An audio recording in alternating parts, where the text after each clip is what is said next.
ஒரு யுத்தம் தான் பத்ருடைய யுத்தம். பத்ருடைய யுத்தம் அது யுத்தம் செய்கிறதுக்காக வேண்டி ரசூல் ஸல்லல்லாஹு அலைஹி வஸல்லம் அவங்களும் சஹாபாக்களும் வரலை. உங்களுக்கு தெரியும், நபி ஸல்லல்லாஹு அலைஹி வஸல்லம் அவங்க மக்காலிருந்து மதீனாக்கு ஹிஜ்ரத் வந்தாங்க.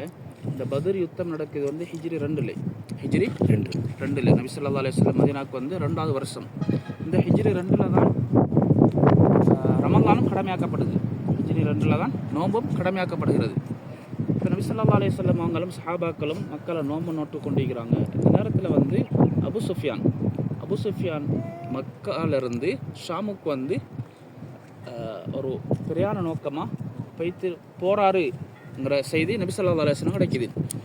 ஏன் நபி ஸல்லல்லாஹு அலைஹி வஸல்லம் அவங்க சஹாபாக்களை கூட்டிகிட்டு இந்த இடத்துக்கு வராங்கன்னு சொல்லி சொன்னால், முஸ்லீம்களுடைய பணம் மக்கால் இருந்தே அந்த பணத்தை எடுத்துட்டு தான் அபு சுஃபியான் போகிறார் ஷாமுக்கு யுத்தத்துக்காக வேண்டி. யுத்தத்துக்கு போகிற என்னத்துக்குன்னு சொல்லி சொன்னால், யுத்தத்தில் வர லாபத்தை கொண்டு முஸ்லீம்களுக்கு அடிக்கிறதுக்கு, முஸ்லீம்களை இல்லாமல் ஆக்குறது தான் காபிர்களுடைய நோக்கம். அப்போ யார பணத்தை பாவிக்கிறாங்க? முஸ்லீம்களுடைய பணம் தான். இப்போ நபி ஸல்லல்லாஹு அலைஹி வஸல்லம் அவங்க என்ன செஞ்சாங்கன்னு சொன்னால், போகிறதுக்கு முதலே யுத்தத்துக்கு அவங்க வியாபாரத்துக்கு போகிறதுக்கு முன்னாலேயே அவங்கள்ட்ட இருக்கிற எங்களோட பணத்தை நாங்கள் வாங்கிட்டு நாங்கள் மதீனாவுக்கு வந்துடுவோம் சொல்லி சாதாரணமாகத்தான் அறிவிப்பு செஞ்சாங்க. அதில் 313 சஹாபாக்கள் 313 சஹாபாக்கள் ஹதரத் ரசூல் ஸல்லல்லாஹு அலைஹி வஸல்லம் அவங்களோட சேர்த்து 315. அப்போ 313 சஹாபாக்கள் நபி அவங்களோட சேர்த்து 315. இப்போ சாதாரணமாக யுத்தம்னு சொல்லி சொன்னால் தானே பெரிய எதிர்பார்ப்போட, வாள்களோட, கத்திகளோட, ஆயுதங்களோட யுத்தம் செய்கிறதுக்கு ரெடியான ஆட்களோட வரணும். இது யுத்தத்துக்கு வரல, வந்த காரணம் எங்களுடைய பணத்தை நாங்கள் மீட்டுக்கொள்றதுக்காக வேண்டி. அப்போ வார நேரத்தில் அபு சுஃபியான் கேள்விப்படுறாரு, இப்படி எங்களை மோதிரத்துக்கு ஹதரத் ரசூல் ஸல்லல்லாஹு அலைஹி வஸல்லம் முஹம்மத் மதீனாவிலிருந்து ஒரு படையை கூட்டிகிட்டு வராரு, மோதிரத்துக்கு படையை கூட்டிகிட்டு வாராருன்னு சொல்லி அபு சுஃபியான் என்ன செஞ்சாருன்னு சொன்னால், மக்காவுக்கு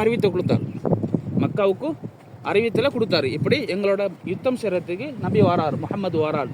அங்கேருந்து அபு ஜஹில் என்ன செஞ்சாருன்னு சொன்னால், எப்படா சந்தர்ப்பம் வரும், எப்படா முஸ்லிம்களோட மோதிரத்துக்கு நபி அவங்கள கொள்றதுக்கு எப்போ சந்தர்ப்பம் வரும்னு சொல்லி காத்துட்டு இருந்த சமயம் இந்த செய்தி கேள்விப்பட்ட உடனே அபு சுஃபியான் அங்கே என்ன செஞ்சான்னு சொன்னால், ஆல்ரெடி தயார் செய்யப்பட்டிருந்த மக்களை கூட்டி எடுத்துட்டு 1000 மக்கா முஷ்ரிக்கின்கள் 1000 பேர்களை தயார் செஞ்சு கொண்டு 1000க்கு மேற்பட்ட ஒட்டகங்கள் அவங்க யுத்தத்துக்குண்டே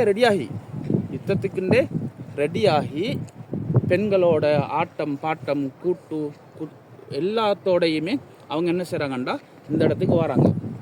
இப்போ இந்த இடம் இவ்விடத்துல ஒரு ஒரு ஒரு ஒரு மனிதர் இருந்தார், பத்ர். அவருக்கு ஒரு கிணறு இருந்தது. இப்போ பொதுவாக வியாபாரத்துக்கு போகிறவங்களும் தான் வாரவங்களும் தான் கிணறுகளை பார்த்து தங்கி கொள்வாங்க, தண்ணியுடைய தேவையை பூர்த்தி செய்கிறதுக்காக வேண்டி.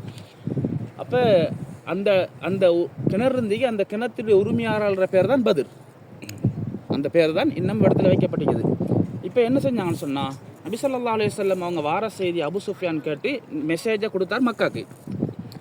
இப்போ அபு சுஃபியான் தந்திரத்தோடு என்ன செஞ்சான்னு சொன்னால், நாங்கள் முஹம்மத் வார இந்த வழி இல்லாமல் நாங்கள் வேறு வழியை பயன்படுத்தி மக்காவுக்கு போய்த்துருவோம் இந்த ஒரு தந்திரத்தை போட்டு அவர் மக்காவுக்கு போய்த்தார். இப்போ மக்காவுக்கு போனத்தோடையே அபு சுஃபியான் என்ன செஞ்சார், மக்காவுக்கு செய்தி அனுப்பினார், எங்களுக்கு முஹம்மதுக்கு இடையில் சந்திப்போ தொடர்பு இல்லை, நீங்கள் வர தேவையில்லை, நாங்கள் மக்காவுக்கு சேஃப்டியாக சேர்ந்து கொள்வோம், மக்காவுக்கு சேஃப்டியான முறையில் சேர்ந்து கொள்வோம். இப்போ அபு ஜஹில் எதிர்பார்த்துட்டு இருந்த இப்படி ஒரு கட்டத்தை தானே, முகமதோட யுத்தம் செய்யணுங்கிற கட்டத்தை தானே. அபு சுஃபியான் சொன்னதை நாங்கள் கணக்கெடுக்கல, அவர் தயார் செஞ்ச கூட்டத்தோடு அவர் என்ன செஞ்சார்னு சொன்னால், அப்படியே இங்கே வந்தாங்க.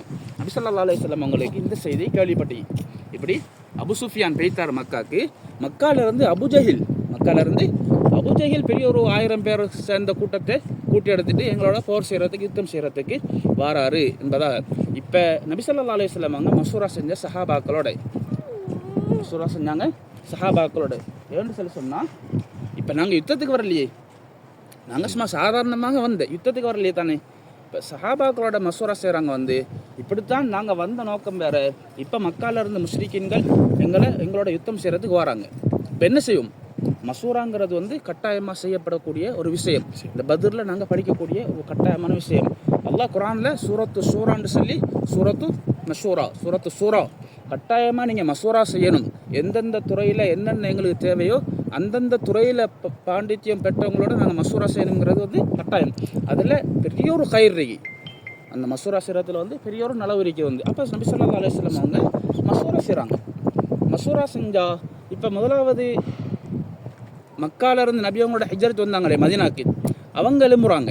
அவங்க எழுப்பி சொன்னாங்க, யார சொல்லலாம், நாங்கள் ஏன் பின்வாங்கணும், நாங்கள் யுத்தம் செய்வோம், நாங்கள் யுத்தம் செய்வோம். இப்போ நபி ஸல்லல்லாஹு அலைஹி வஸல்லம் திருப்பி மசூரா கேட்குறாங்க, என்ன செய்வோம், திருப்பி மசூரா கேட்குறாங்க, என்ன செய்வோம். திருப்பி ரசூல் ஸல்லல்லாஹு அலைஹி வஸல்லம் மக்கா முஷ்ரிக்கின் மக்கத்திலேருந்து வந்த முஹாஜிரின்கள் தான் திருப்பியும் சொல்கிறாங்க வந்து நாங்கள் யுத்தம் செய்வோம், நாங்கள் யுத்தம் செய்வோம். மூணாவது முறையும் நபி ஸல்லல்லாஹு அலைஹி வஸல்லம் அவங்க கேட்குறாங்க வந்து